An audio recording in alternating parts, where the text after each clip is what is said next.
చిరంజీవి గారు కానీ పవన్ కళ్యాణ్ గారు కానీ తర్వాత ఇక్కడికి వచ్చిన సందర్భం ఉందంటారు ఇంటికి?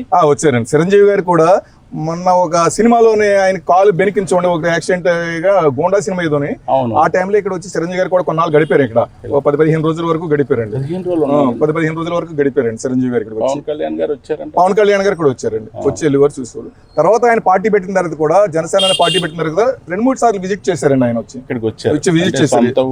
సొంతూరు మా ఇల్లు అనే అభిమానంతో వారికి ఇచ్చిన వాళ్ళతో మంచిగా ఉండేవారు. హౌస్ ఓనర్ కూడా వాళ్ళకి అందరికి కోఆపరేట్ చేసేవాడు. అదేలేండి, అప్పటి పరిస్థితులను బట్టి ఇల్లు వాళ్ళ మేనమామ గారు అమ్ముకున్నారు.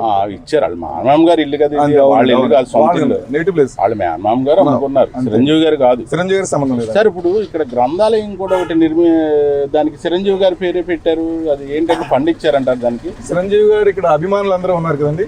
అభిమానులందరూ చిరంజీవి యూత్ అసోసియేషన్ అందరూ తరపించి ఫండ్ తీసుకుని ఇక్కడ పెట్టారండి. అలాగే హై స్కూల్లో చిరంజీవి కళావేదిక అనే పెట్టారండి. హై స్కూల్లో చిరంజీవి కళావేదిక అని పెట్టారండి. దానికి ఫండ్స్ వచ్చినాయి.